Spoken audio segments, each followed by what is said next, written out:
And we'll be as candid as possible. I'm sure we'll piss some people off. But we have this tweet from Chrissy Mayer. For those that aren't familiar, Chrissy Mayer is a comedian and she hosts a podcast called Simpcast.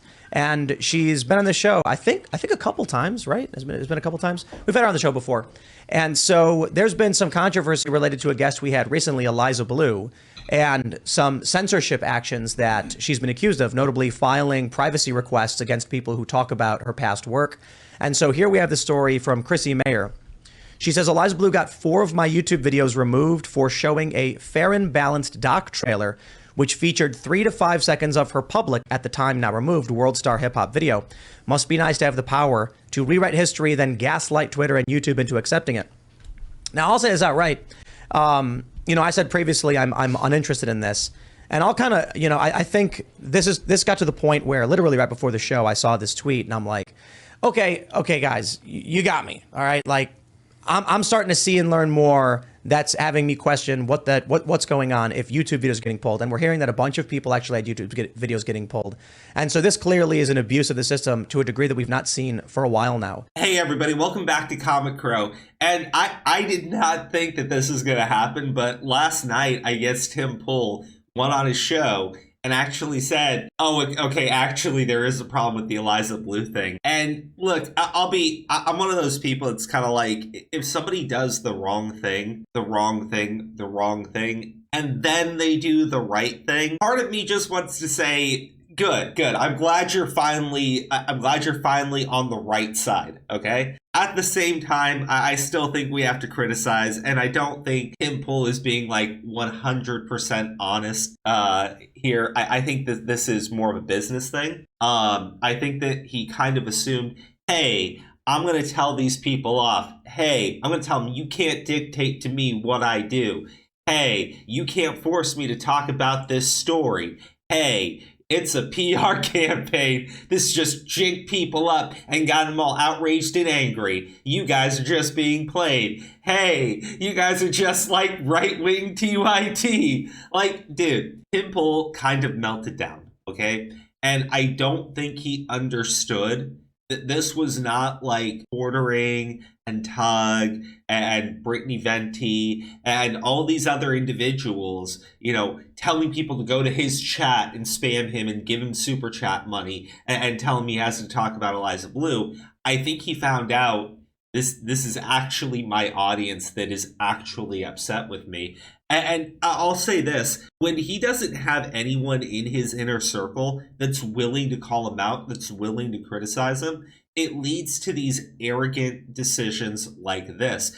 But he did bring up a couple of other points. It's somewhere else in this clip where he's like, the images and the videos people were sending to me, I don't know why you're sending those to me. I don't care to see them, and those make me think that you guys are in the wrong.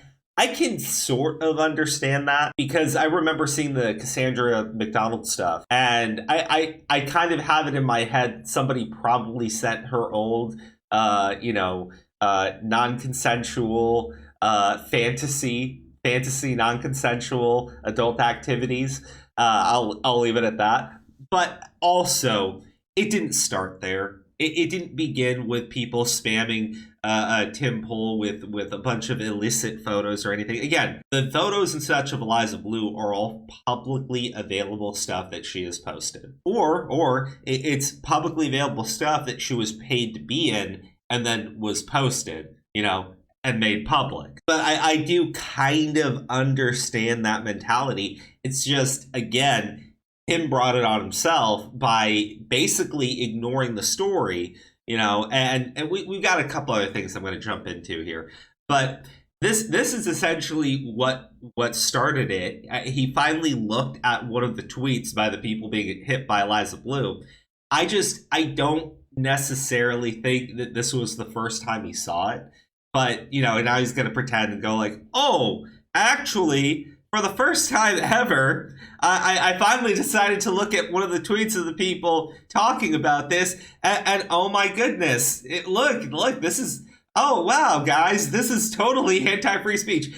Again, this is what I said he needed to do from the start, okay? I don't think he basically says, he doesn't really like Eliza Blue. Okay, he's had her on the guest. He doesn't particularly like her. He doesn't really know her, etc., etc. Might be true. He throws it back onto booking.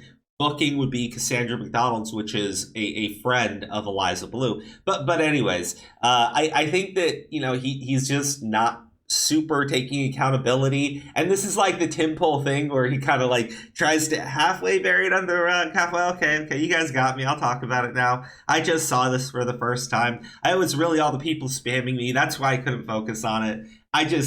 Man, I'm glad he's finally calling it out and bringing attention to it. But let's be real.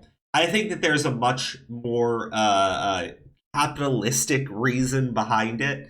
And let me show it to you. So one, this is Tim Pool's Social Blade. I've looked at this before, right? And I was like, okay, like he lost 10,000 here. That's not the biggest thing in the world. It could have been something. Then he loses another 10,000. And I'm going to imagine that he was probably paying attention to his subscriber numbers on his Timcast site and probably saw that, yes, we did lose a lot of subscriptions over this. And maybe that's why we're getting the 180. But also it could just be because it's impossible to keep trying to bury this story. So this is Candace Owens, okay? In the political space, right? As because Tim's whole thing is, I want to cover politics. I want to cover things that actually affect people. Well, Candace Owens exists in that space too, right? Candace Owens has been on Tim's show as well. Candace Owens works for Daily Wire, which at one time had Eliza Blue on as a guest, right? And she's come out and is like, this is bad. What's going on here? This is completely against free speech. What is happening? And she says today she will be talking about this situation on her show. Now, regardless of what you think about Candace Owens, if you're interested in the Eliza Blue situation, I would tune in, see if Eliza responded to her, and see what Daily Wire has to say about this one. But again, if she is covering it, it's going to go to even more people. Even more people are going to be seeing this, right? It's impossible at this point to sweep it under the rug. It's impossible at this point to pretend it's not a big deal. It's impossible at this point to say that you are a free speech activist, that you are a free speech supporter, that you love free speech and that's a core of your identity, and then ignore what Eliza Blue is doing. Now, Tug posted this, and I didn't really go through Tim Pool's article or the Timcast article that just has Tim's name on it, but he didn't write it at all because there's really nothing there but fluff about, these are Eliza's parents and they say she was abused too. Oh, it's such a traumatic thing. Oh, people are calling her a liar. It's so traumatic. And apparently I did miss a section towards the end where the writer basically says that anyone covering this story are just internet drama vultures desperately thirsting for clout. They just want to destroy this woman so that they can build up their own reputations. I'm like, bro, like, come on. This is a huge problem, okay? Because Tim Pool basically has an article up on his website, whether or not he wants to say he endorses it or et cetera, got his name on it.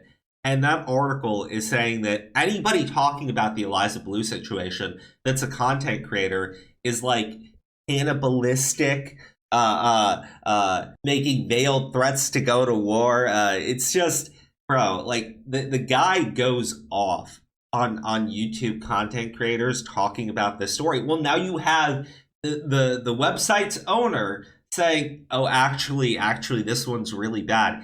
I genuinely don't say this to people, okay? Like, if you put content up, leave it up, okay? If you put content up, you should leave it up, and then you should post, like, a correction later if you feel like you really got it wrong. Or just leave it up and leave it out there, right? So people at least know what you had to say. In this situation, it might actually be a point where you need to tell your Shane Cashman guy, hey, take these two articles down. It's full of misinformation. It's full of outright lies. You didn't do anything to vet this woman. You didn't do anything to verify any parts of her story. You simply take her at whatever she says at her word, and then you post it, and then you post that all the people talking about this are actually cannibalistic vultures. This is like the one time where I would say, you probably should take this down because it makes you look like fucking scum. Especially when at the exact same time,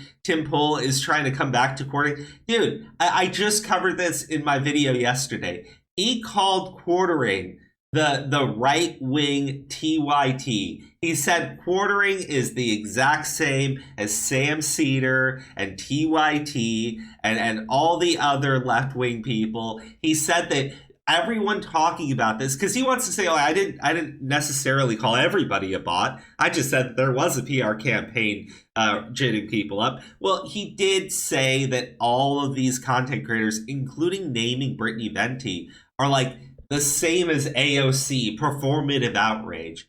Like, man, seeing him turn around now and go like, Jeremy, I'm sorry. I realize that, we should stand together. There's nothing beyond me being petty with a quarrel like this, whereas there are real issues affecting us culturally and politically we need to focus on. With the Veritas coup, Daily Wire, and Crowder, I think the degree to which infighting has erupted is putting all of us at risk. That was a quick turn of face. Not sure if the crowd is buying it. I don't buy it. I really don't buy it. At the end of the day, though, I'm kind of like, look, he's admitted that he got the story wrong. I don't think he's ever going to admit, I personally was wrong. I personally attacked people in a way that I really shouldn't have.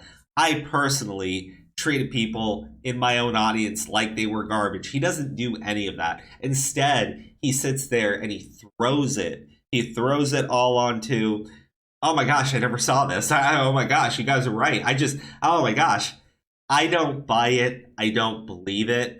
I don't know if it makes sense to keep talking about Tim Pool in this situation. If he is actually now against what's going on and is actually going to bring attention to it, I can appreciate that happening. I guess I can. Just like with Jack Murphy, okay? He tried to do the exact same thing with the Eliza Blue situation, except this time it didn't work for him. I have a feeling that it's just going to happen again. When it does happen again, I have a feeling it will be the exact same drama. It will be the exact same denials. It will be the exact same garbage that leads us to this outcome, right? Where he's, now, oh, actually, I'm so sorry. I'm sorry, guys. I'm so sorry. Like, I thought these people were relevant. I thought quartering was irrelevant. I thought quartering was just a drama grifter, right?